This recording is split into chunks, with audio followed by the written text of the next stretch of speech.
What's up guys? So today nandito tayo ngayon sa Sorsogon and meron tayong isang pupuntahan na spot na napuntahan na namin dati. Itong nakaraan lang din. And last time kasi nag-day tour lang kami doon and parang nakita namin na magandang spot ngayon for an overnight or depende, baka mag-day tour lang ulit kami and lumipat kami sa ibang spots, no? Kasi nakita namin dito sa Sorsogon napakaraming magagandang spots din talaga nung nag-ikot-ikot kami last time and taga dito din kasi ako sa Sorsogon, Bacon District. So ngayon, nandito tayo sa Bacon District, Sorsogon, kung saan yung city proper nila. And nandito tayo sa bandang wet market. So yeah, may mga bibilin lang ako na supplies tapos alis na rin tayo. Punta tayo dun sa beach spot na sinasabi ko.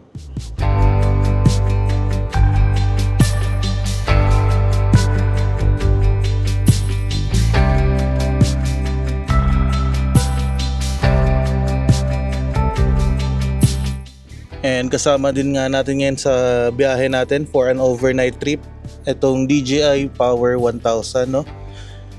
Galing yan sa DJI Philippines. Ayan, so thank you so much DJI Philippines for sending this over. Last time ni-review natin yung Power 2000, no? And this time naman itong Power 1000 ang i-review natin at gagamitin natin ngayong trip. So yan, tara.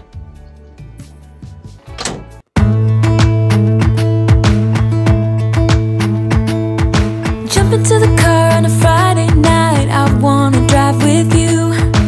Looking for a bar in the nearest town. I've never seen a sky so blue. We don't ever play it and the night is young. It doesn't matter what we do. There ain't nobody like you. Look so beautiful, and I'm so lucky to be yours. And you're taking me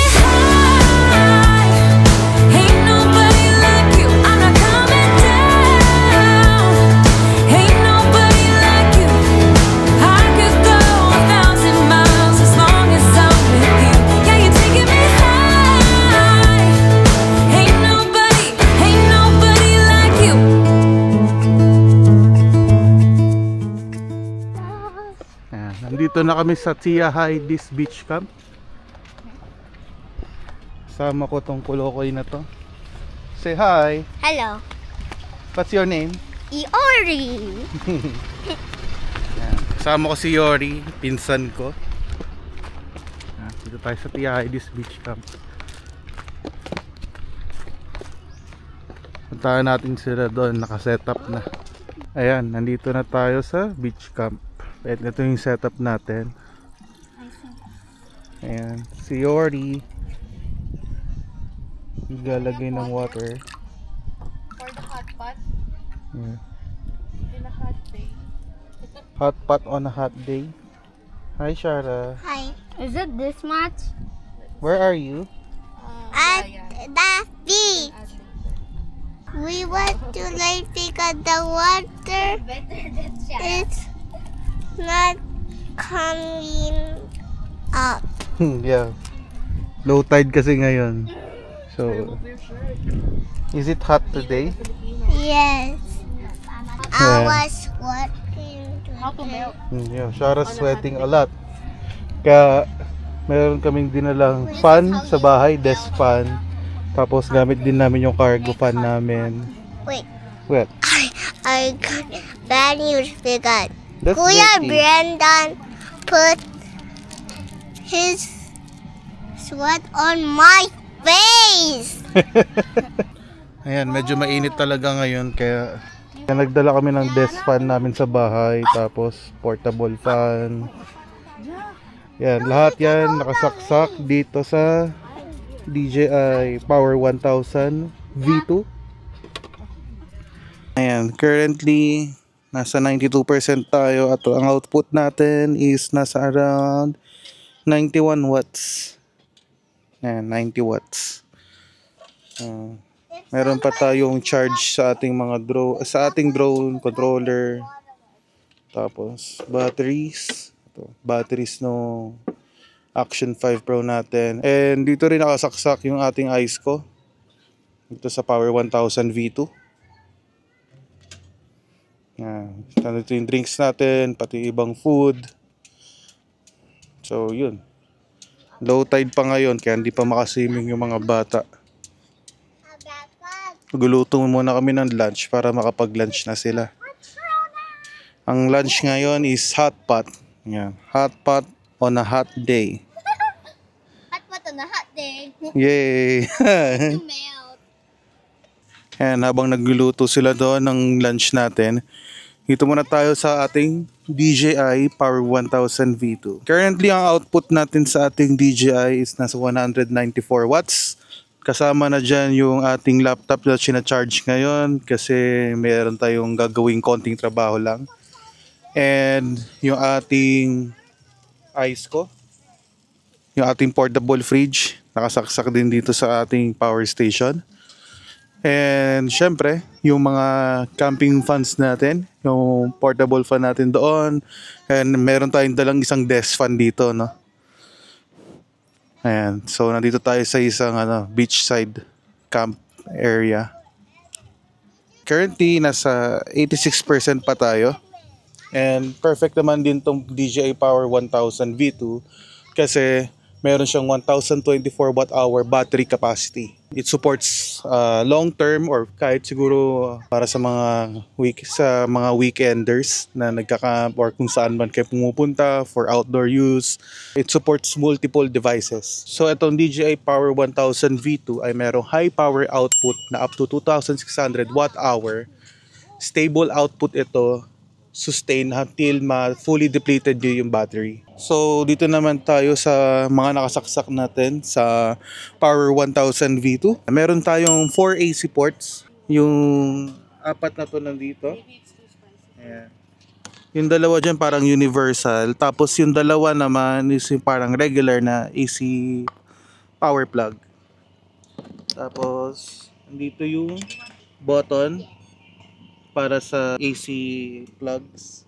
Ayan. Halos same siya ng design doon sa ni-review natin na Power 2000.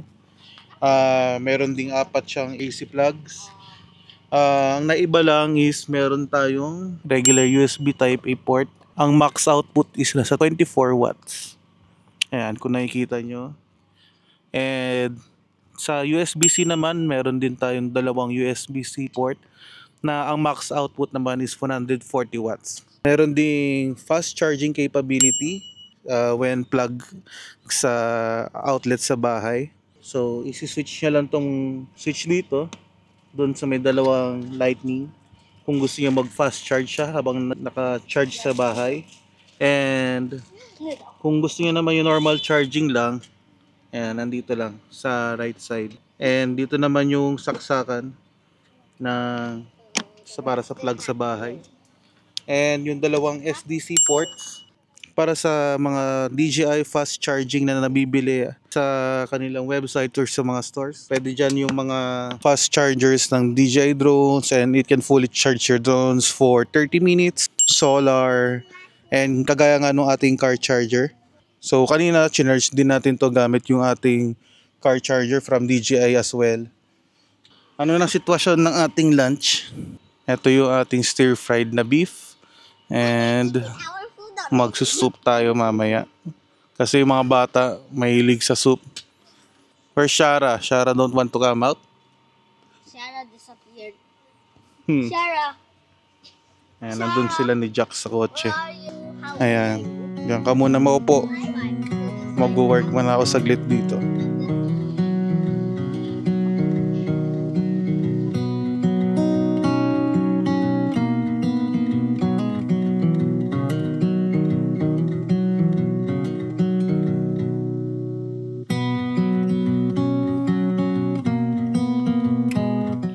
Yung fast recharging nung ating DJI Power 1000 V2 pag naka-plug sa bahay or yung grid power na tinatawag is up to 1,440 na fast recharging. So kung normal charging naman, I think nasa around 500 to 600 watts ang normal charging. Ang 100% or fully charged is buti ng 56 minutes for 1,440 watts recharging.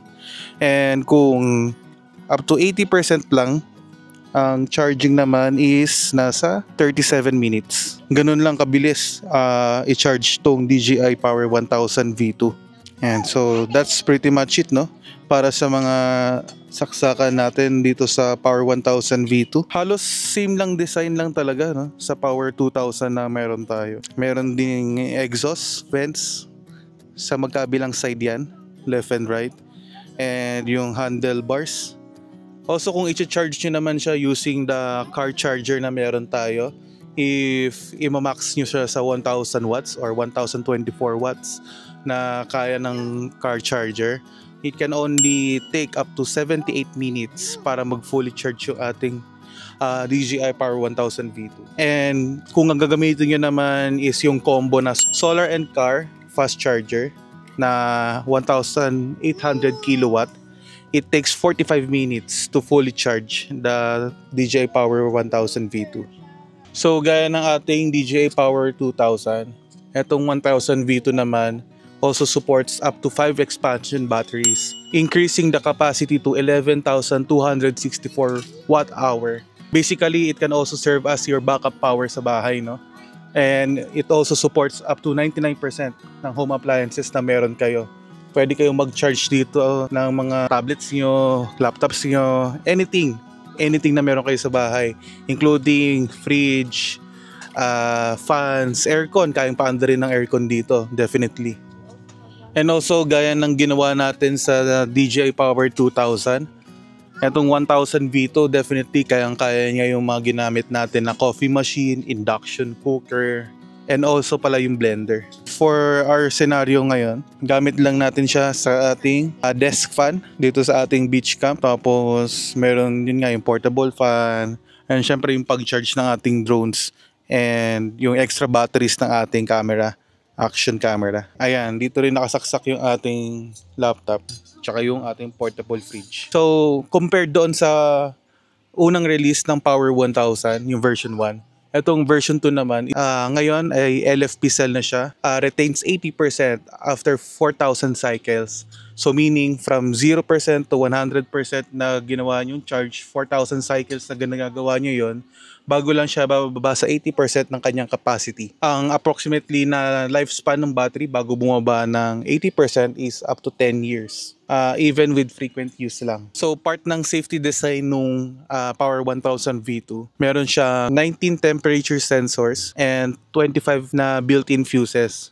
So ganun katibay at ganun ka-safe itong Power 1000 V2. And isa pang magandang safety feature nitong Power 1000 V2, it supports high altitude environment up to 5,000 meters. And syempre, gaya ng ibang DJI power stations or ibang power stations sa market, ang DJI ay meron ding app sa phone na pwede yung i-control yung mga different settings and iba pang features na meron tong power station.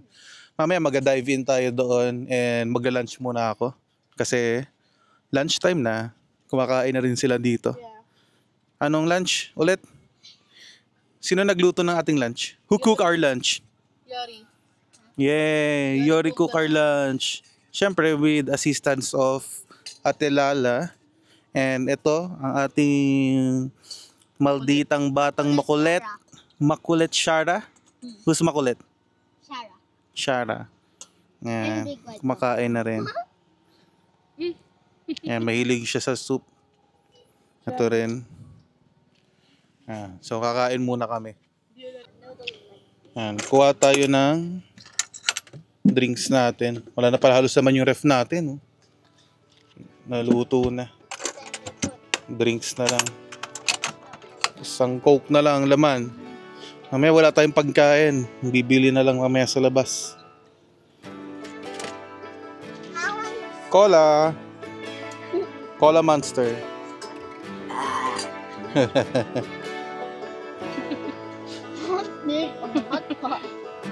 Yun. Thank you. Are you eating? Are you eating Coca-Cola?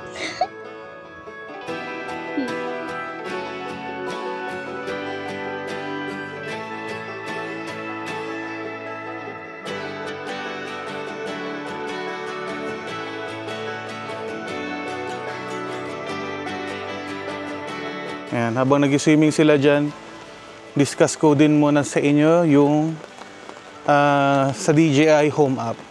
Ayan. So, ngayon, mag-dive in naman tayo sa DJI Home app. So, kagaya sa DJI Power 2000 natin, ang DJI Power 1000 V2, nasa same app lang din. Iisang app lang ang gamit ng lahat ng DJI na power stations. Ayan, mag-add device lang kayo. So, ang gamit natin ngayon yung 1000 V2. Currently, nasa 59% tayo. Ang remaining time estimated is 4 hours and 28 minutes. Well, syempre, depende pa rin talaga yan, no, sa paggamit nyo. Kung ano yung mga nakasaksak, kung paano kinoconsume yung battery ng power station. So, yan. Pag open pa lang ng app, makikita nyo rin dito yung total power input. Currently naka 0 watts yan kasi hindi naman tayo nag-charge ng power station natin, no? Pero kung mag-charge kayo, whether it's through grid power or sa bahay, pag nakasaksak sa bahay, or solar charging or car charging, yan, makikita nyo dito kung ilang watts yung pumapasok. As well as doon sa AC, yan, makikita nyo dyan yung AC and yung dalawang SDC ports. So, yan, in our case, kapag nakasaksak yung car charger, yan, makikita natin dito yung ating car charger sa SDC port na yan. So, dito naman sa output, yan, currently, ang total output natin is nasa 105 watts, 103, depende. Yan, ang mga nakasaksak sa atin is yung ating portable fridge from Iceco and yung ating desk fan, pati yung mga gadgets natin like drone, laptops. Yan, yung mga current nakasaksak sa atin. So, yan, dito nyo rin makikita yung 4 na USB ports. Yung dalawa is yung USB-A and yung dalawa naman is USB-Cs. Yan. Currently sa USB-C, ang output natin is 36 watts. China-charge natin yung controller ng drone. Yan. Tapos, yan, may SDC port din na nakalagay dito sa output. Yan, pwede rin i-off dito yung AC ports. Itong toggle dito, press nyo lang. So, naka-off na siya. Tingnan natin dito. Ayan, naka-off na. Nabawasan yung output natin. Naging 36 watts na lang. Ayan, so, kung i-on natin ulit. Ayan. Ayan, nadadagdagan ulit yung ating output.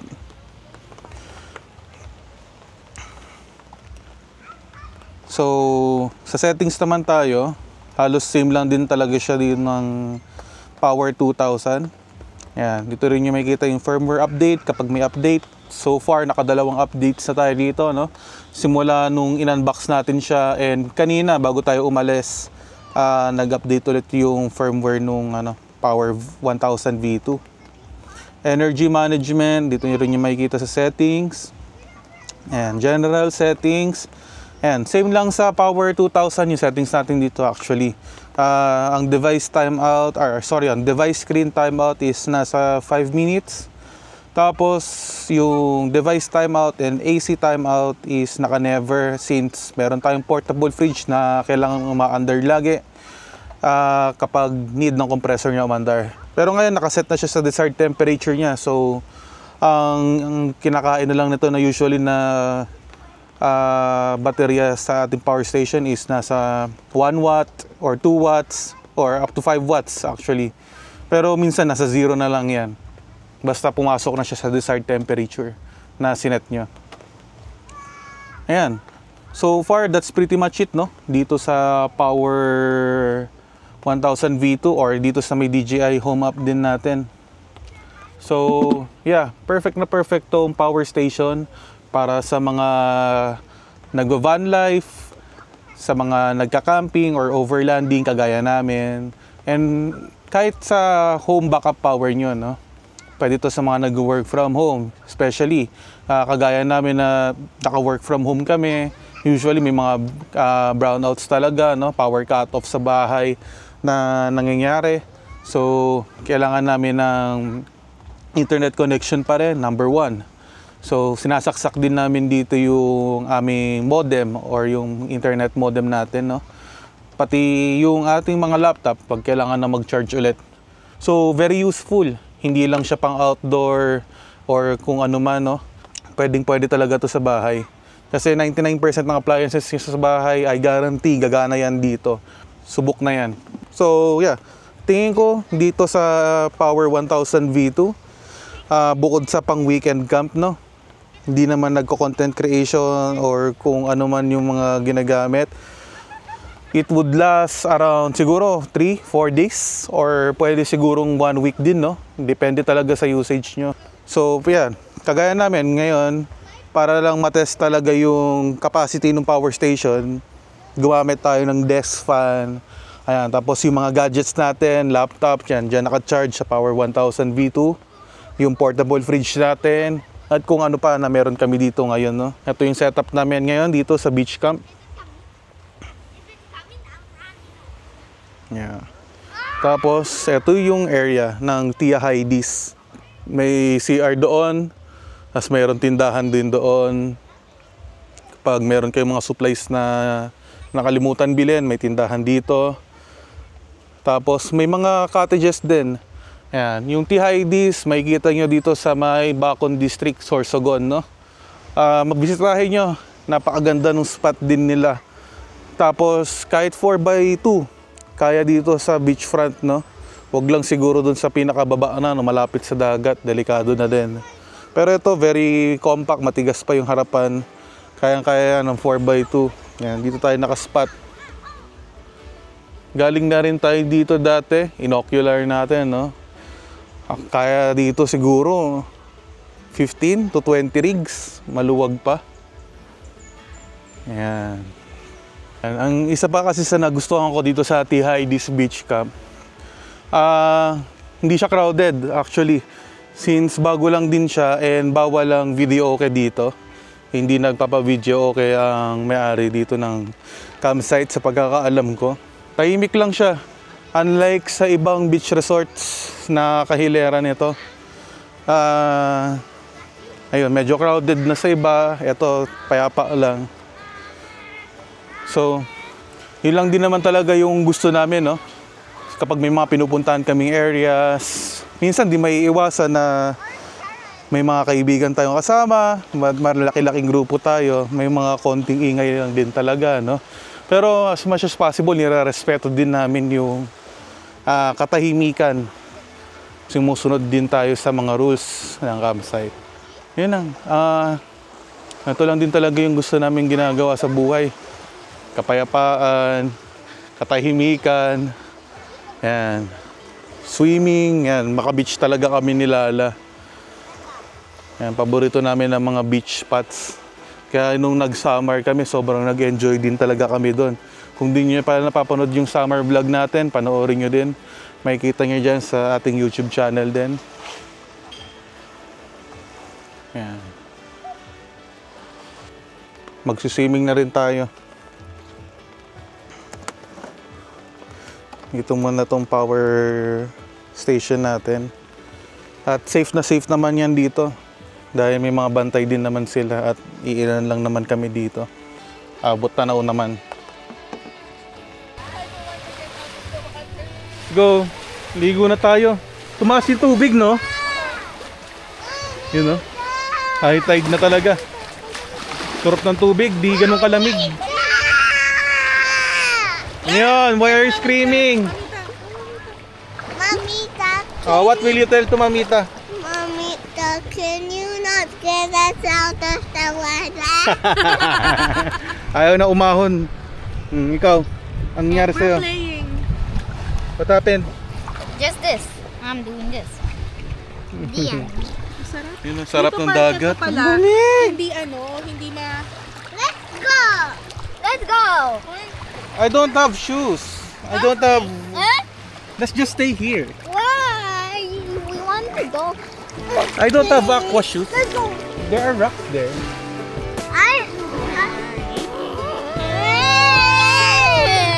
Man, I always had stories about the city life and the crazy nights. Figure I should probably give it a try.